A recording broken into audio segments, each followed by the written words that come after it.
MotorWeek is made possible by Auto Value and Bumper to Bumper and TireRack.com.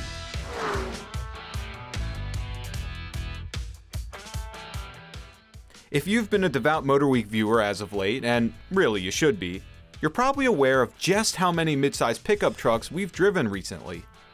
A long-running staple is the Toyota Tacoma, now looking to defend its title as a bestseller with an all-new generation. We witnessed the 2024 Tacoma's big reveal in Hawaii earlier this year, and now we're back from Southern California with some first drive impressions. At a time when consumers may feel limited in their options, the Tacoma remains a very configurable truck. I'm looking at the pricing sheet now, and I count 21 individual combinations, and that's before including any hybrid models, so we're just looking at regular I-Force units, their grades, cab styles, box lengths, transmissions, and power distribution. It's a lot to go over, so please bear with me. Let's start with the basics. Built from the ground up, the new Tacoma borrows the brand's TNGAF global truck platform, shared with the full-size Tundra pickup, as well as the Sequoia and Land Cruiser utilities. Buyers can select between a 2-door extra cab model with a 6-foot bed, or a 4-door double cab flanked by either a 6 or 5-foot bed. Toyota is planning to offer 8 grades total, starting with the base SR and moving up to the TRD Pro and the new Trailhunter.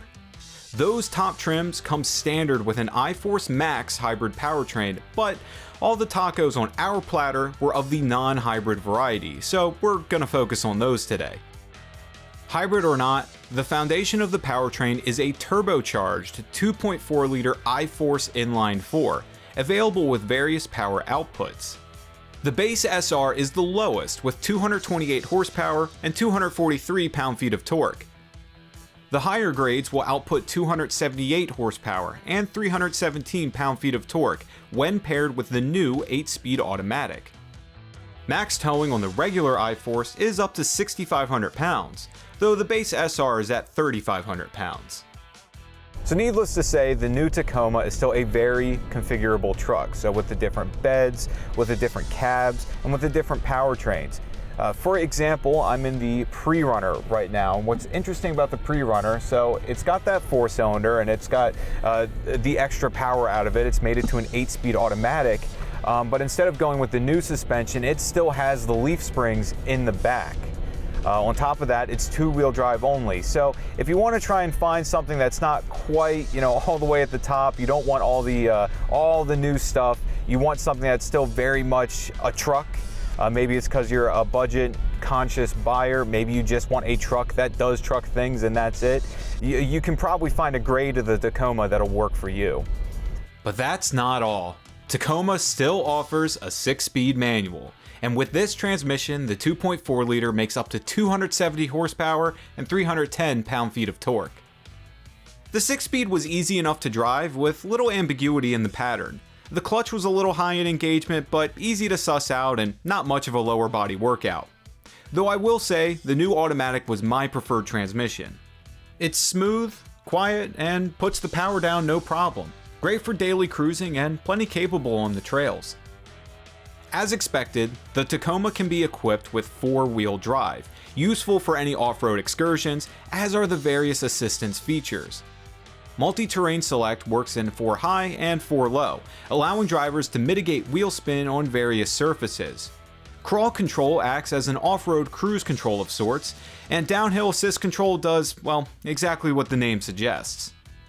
But one of the more substantial upgrades, be it for overlanding or not, is the new coil spring multi-link rear suspension.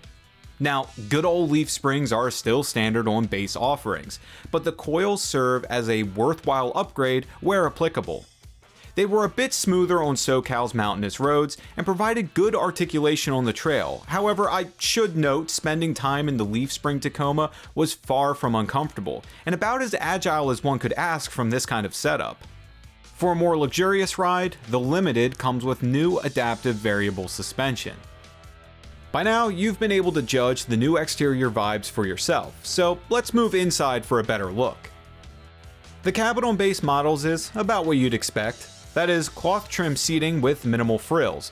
But it isn't stripped down, as Toyota has outfitted an 8-inch infotainment screen as standard. Stepping up a few grades means plusher materials and more tech.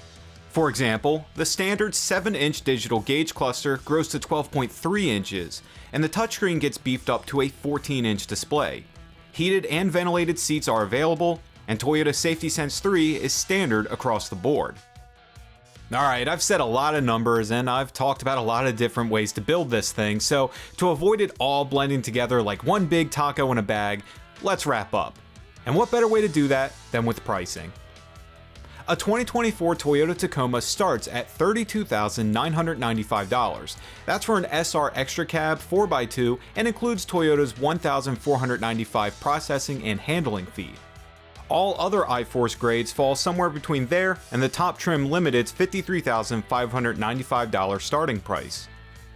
A couple of notable mentions: the Pre-Runner starts just shy of $40,000, and the TRD Off-Road starts just over $43,000, and that's with a manual, at about $1,000 for the automatic. Expect these mid-size pickup trucks to arrive on dealer lots December 2023. Our official road test is just around the bend, and we'll also have more on the upcoming iForce Max hybrid models soon. But in the meantime, drive safe and stay tuned to MotorWeek.